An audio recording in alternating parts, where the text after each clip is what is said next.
Hello viewers, welcome to Frontline Conversations. Today, I'm delighted to be having a special conversation with Mr. Priyank Kharge. Mr. Kharge, as you all know, is at the center of a controversy. I'm using that word very carefully because I think it is a manufactured controversy. Perhaps it's a misnomer to use that term even. But nonetheless, Karnataka has been in the news over the past few days because of Mr. Kharge's statement regarding the RSS. Mr. Kharge is a cabinet minister in Karnataka. He is the Minister of Rural Development, Panchayati Raj, Information Technology and Biotechnology. And in that position, he's been a crucial component of the Karnataka government. And in this is the first exclusive interview that he's given to any media house. Thank you, Mr. Kharge, for speaking to Frontline. Thank you so much for having me. Mr. Kharge, you wrote a letter to Chief Minister Siddaramaiah on October 4th. The contents of the letter are well known, but just for our viewers, just to recapitulate, you urged Chief Minister Siddaramaiah to impose a ban on RSS activities in government in schools, aided institutions, and a variety of public spaces. Why did you write this letter first?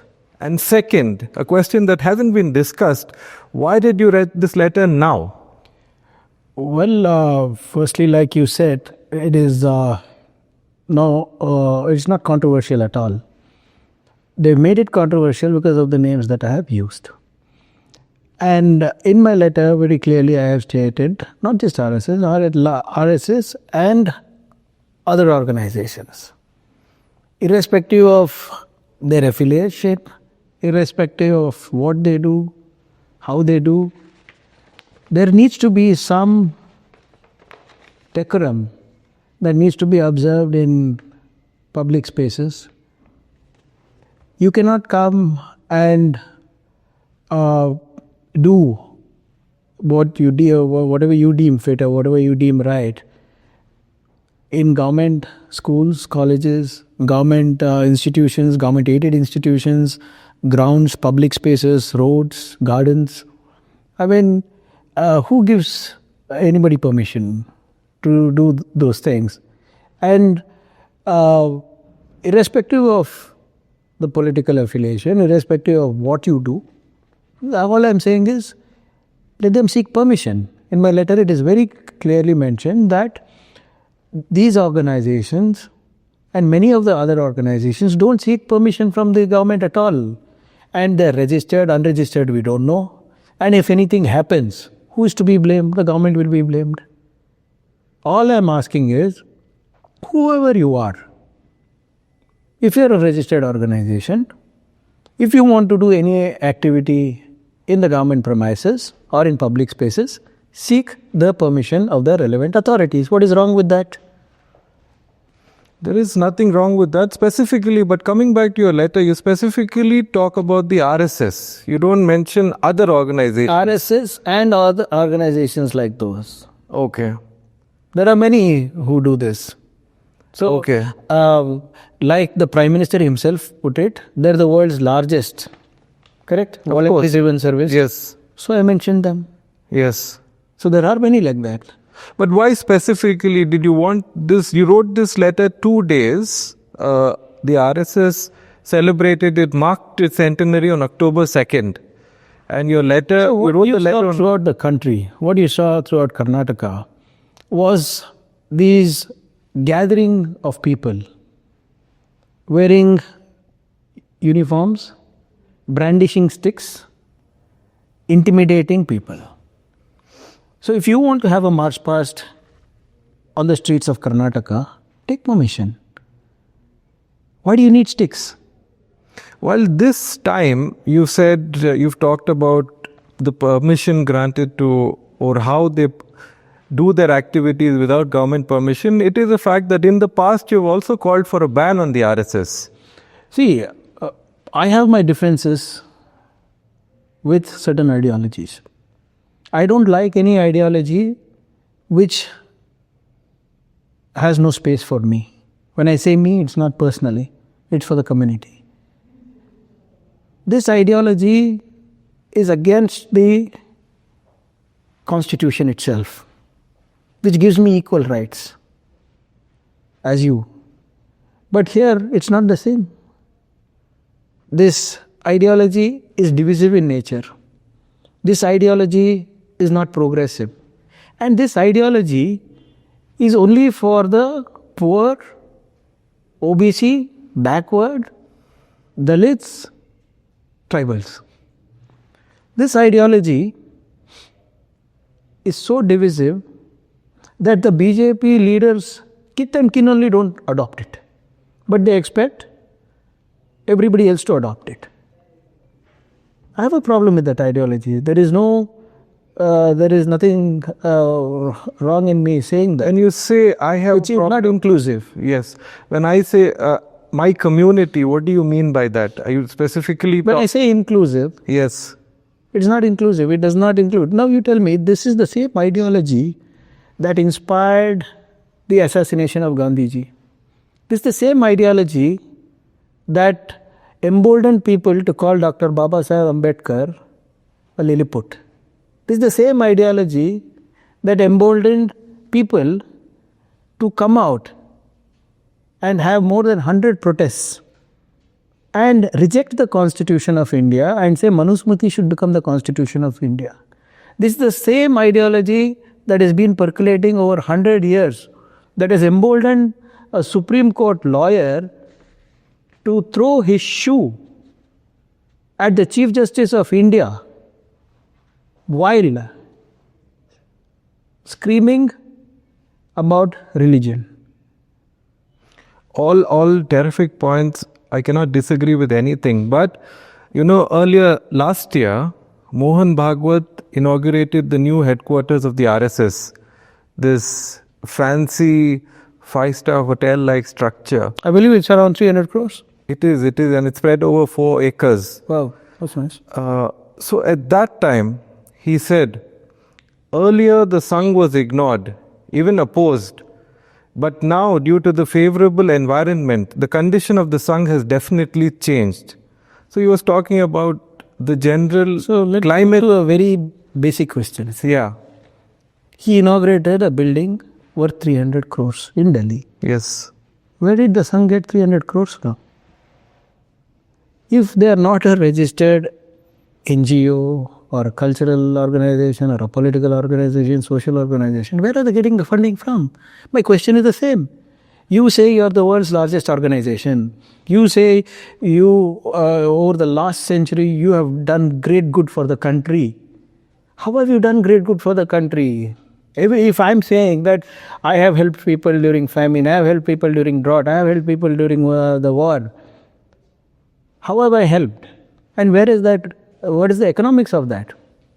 Even if I need to go help people with a minimum medical kit or a clothing kit or a daily essential kit, I need money, right? Who's giving me? How is it that the RSS is able to construct 300 buildings, 300 crore building in Delhi? How is it that they are able to fund shakas? How is it they are able to fund their cadres? How is it they are able to fund schools? How is it they are able to fund other institutions? All valid questions. I'm just asking these valid questions. So you are talking about acceptance of Sangh. So my question is, which I wanted to complete is, has the Congress sort of made a mistake? The RSS was banned thrice, as you very well know, but the ban was lifted at different points.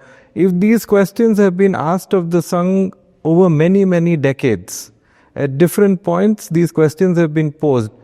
Now, I mentioned Mohan Bhagwat's comment because this seems to be the apogee of the RSS and its child, and its political child.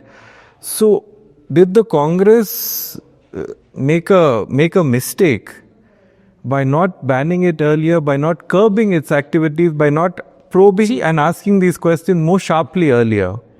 See, what happens is Congress always has a large heart. Live and let live is the philosophy that we have been taught. All right. So even after the assassination of Mahatma Gandhiji, when Sardar Patel banned, he gave his reasons for the ban. And when the ban was lifted also, he gave his reasons. And what was the reason? That these people came, they begged, they promised allegiance to the Constitution of India, they promised allegiance to the national flag, and they should be given an opportunity. The ban was lifted. They were again banned during Indira Gandhi's time. Again they came. In fact, let's not see what Priyank has to say or what anybody has to say. Let's just read what is there in the organizer. Let's just read history accurately. What role did they have to play anywhere? And the lifting of the ban happened only because they came and said sorry. And going by the nature of our leaders, apologies were always accepted. And we allowed them. Maybe that was a mistake. And now I'm not asking you to ban RSS. I might have a problem with their ideology. I am asking them to follow the law of the land. I am asking them what makes you more superior citizen than the others. Is it wrong for me to ask to show your registration documents? Is it wrong for me to ask where do you get your funding from? How do you get your funding from? Is it wrong for me to ask, take permission and then do your march past or whatever you want to do? And for asking these very straightforward, forthright questions, you've been abused, you've been receiving many, perhaps hundreds of calls and messages where your family has been abused. I'm sorry, it's a personal question, but it must have been quite traumatic to receive these calls consistently through the day over the past 3 days. See, this is a standard operating procedure of the people of that ideology. When they did not spare Mahatma Gandhiji, when they did not spare Baba Saheb Ambedkar, they did not spare M.M. Kalburgi-ji, when they did not spare Gauri Lankesh-ji, you think they're going to spare me? Who am I? I've not achieved half of, even 1/10 of what these people have achieved. And just because answering uncomfortable questions is just not their forte, they do these intimidating things. Do I look traumatized? Do I look that they can pull me down from posing the right questions? And I have not asked this over here. I'm not some kind of a media bug who goes and who wants to sit in front of the cameras and have my voice heard. I've asked these questions in the assembly. I've asked them why the RSS did not hoist their flag for 50 years in the HQ, Nagpur. Why? Who gave the title Veer to Savarkar? Why did Mr. Savarkar take pension from the British? Why did you say no to the Constitution and you wanted Manusmriti as the Constitution? Why don't you apply Manusmriti in your leader's home? Why is it that the Gaurakshaks and the Dharamrakshaks should be only the poor people?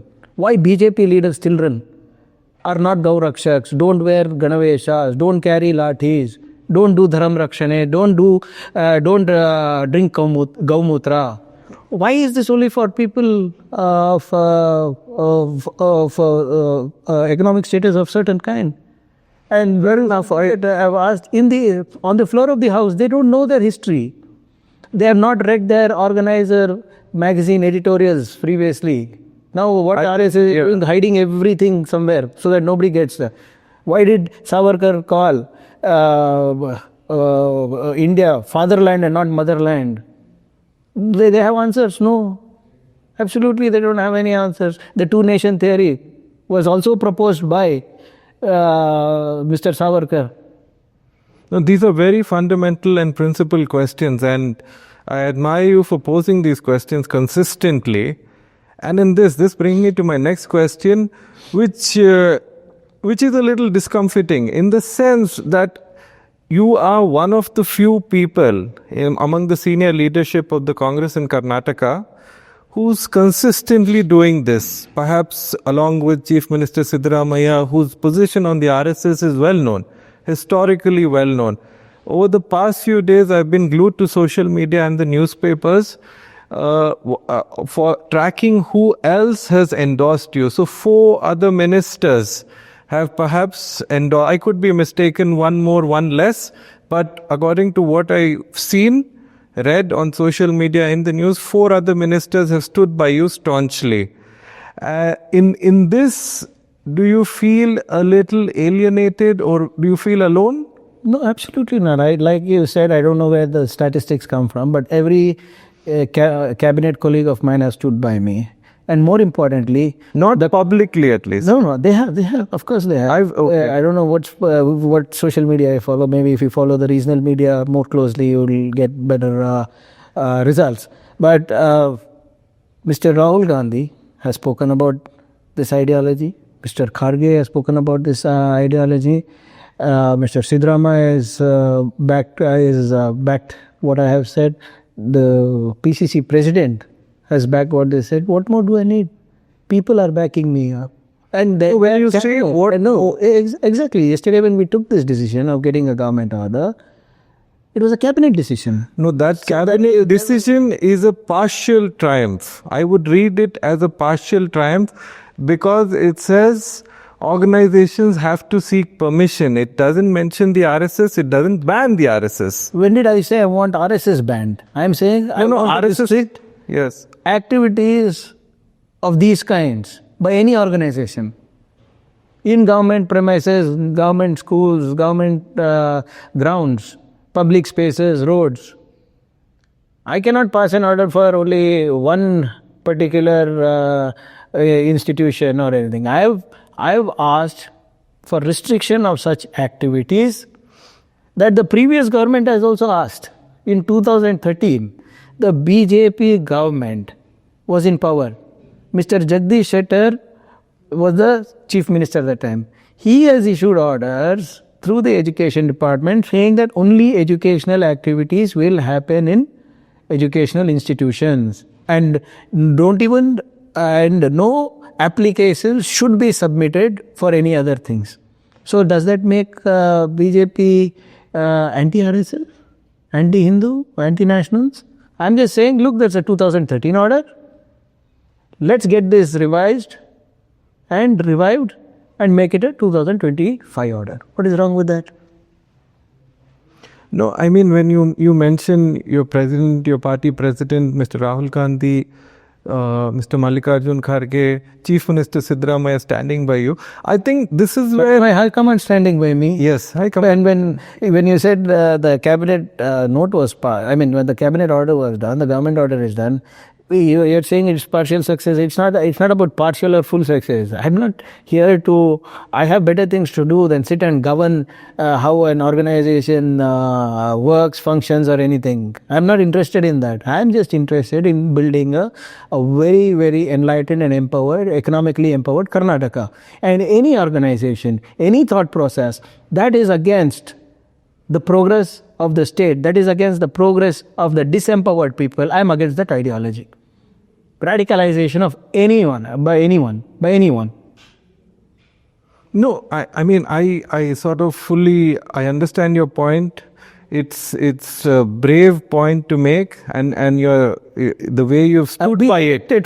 I've been elected for it. Yes. I've been elected to empower Karnataka. I've been elected to empower the disempowered people. I've been elected to ensure that Karnataka is the brightest economic engine, the fastest economic growing engine in India. No, I understand that. My best wishes for that. But why did I bring up the Congress support is because I've been reporting from Karnataka for a very long time. You've been active in Karnataka politics for a very long time.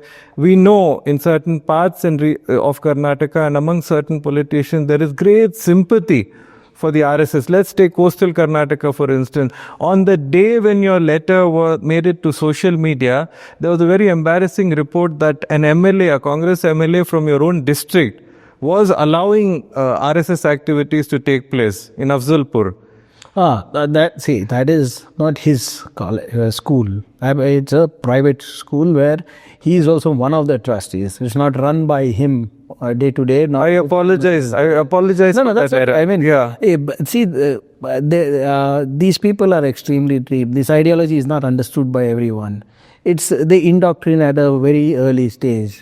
I mean, they catch hold of 6-year-old children, 7-year-old children, and then it's a brainwashing mechanism that happens over a period of time. So, whatever it is, so like you said, that in Karavali area or the coastal region, it's been there for a very long time. So that is why we need to change that. See, the Karavali region has immense potential, economic potential, and we need to ensure that it is there. See, earlier it was, just see how it is degenerated over the last 10-15 years.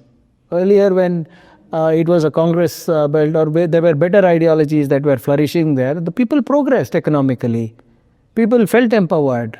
Now it is just all about communal venom being spilt all over by certain sections of the society. And who are the victims? Who are the victims? The victims are all people belonging to the bottom of the pyramid. No, to go back to a statement that you made, the Congress is large-hearted. So the kind of ideological clarity that you possess and a few of your colleagues possess is not shared by everyone. So they try to, if for example, say you're getting these abusive calls, right, a series of abusive calls, if severe action perhaps is taken under the relevant provisions of the Bharatiya Nyaya Samhiti and the IT Act, that will work as a deterrent. On the contrary, for example, in Karnataka, over the past 2.5 years, we've seen people who falsely being accused for raising pro-Pakistan slogans. Even though it was disproved by many people, any procession in favor of Palestine in Gaza has been prevented. So there are small incidents like that have taken place, whereas the Hindu right wing has been allowed to get away. You have taken a bold step. I acknowledge that. I concede that. I'm coming towards the end of my interview. One question, yesterday, which is October 16th, you wrote a letter again about government servants who are participating in RSS activities. Action should be taken against them. Last year, the union government revoked a 58-year-old ban on government servants, employees taking part or becoming members of the RSS and taking an active part in their activities. What do you have to say about this? It's a good thing that the central government did that. Now I can identify who those people are. Number one. Number two, if you want to work in the government of Karnataka as a government employee, you have to follow the state rules, service conduct rules, which clearly states that you should not be affiliated to political parties or associations of political parties or sympathizers and etc. And yes, there has been a lapse from state. We just allow, when we issue an order, we issue service conduct rules, we think that it will be followed because that's what they're duty bound to do. But of late, I think they've just let it go because the previous regime was of the same ideology. I think they just allowed everybody to have a free run. And slowly that practice has become a habit. And it's time to change habits. Thank you for that response. And thank you for all the time that you've given. My last question. See, in everywhere, in a way, it's insulting to you. So it's a personal question. But everywhere, the opposition, politicians from the opposition, and even a large section of the media refers to you pejoratively in a way as Junior Kharge. It is not inaccurate. You are Junior Kharge. But there is a certain dynastic element, nepotistic element attached to it. Why are people taking these comments seriously? Because Mr. Mallikarjun Kharge's son is making this. What do you have to say about that? It does not matter, right? It does not affect me. Nobody is born by putting an application, right? By writing an application to God or something saying that, look, I want to be born in this household. अर्जी डाल के थोड़ी आते हैं इसमें. And I'm proud of my father, what he's achieved. I'm hopeful that I will be able to achieve half of what he's achieved. If the BJP leaders are not proud about their father, what can I do? I mean, I get this a lot, especially on media, the dynastic politics and all that. Let's have a conversation on that with the BJP leaders, with all the BJP sympathizers. I cannot change my fortune. I am my father's son, and I'm proud of being my father's son. What he's achieved is a phenomenon, and I hope to do half of what he's done. When the problem is that if Mr. Amit Shah's son can become ICC president without playing even one Ranji match or even one school match, that is okay. Rajnath Singh ji's son becomes MLA, that is okay. Anurag Thakur ji's children go study abroad, all that is okay. Here, Mr. B.Y. Vijayendra, first time MLA, is BJP state president. They made him, you think they made him based on his capabilities? I have stood for 4 elections and I still get this. And I'm okay with it. If they are not proud of their parent, what can I do? In the Karnataka ecosystem, you see how many people are there from dynasty, including the MPs like Tejasvi Surya. They have their uncles, but somehow I think in public they don't like to acknowledge each other. I think they're ashamed of their lineage. Or that, or the DNAs might not match. There can be only 2 things. So they can do what they want, how they want. People vote for me. I'm elected, not selected, right? So if a BJP leader's son or daughter is elected, it is based on capability. If I am elected, it is based on my father's name. So it does not matter to me what people say. The people of Kalburgi know who I am. The people of Chitapur know who I am. The people of Karnataka know who I am. And BJP resorts to such jibes, personal jibes. They talk about my wife, they talk about my children, they talk about my family, they talk about me personally, they talk about my qualifications. I'm okay with that because that proves my point that they don't have anything substantial to say. They don't have answers to my question. You ask me a question, you pose any question to me, I will reply logically. When you don't have logic, you try to win by volume. That's as simple as that. You've demonstrated that very well in this interview. You've sort of taken on all the questions that I posed to you, and you've articulated your position, your responses very clearly. Thank you, Mr. Kharge. You've been very, very generous with your time. Thank you, viewers, for watching this special interview with Mr. Kharge. Thank you so much.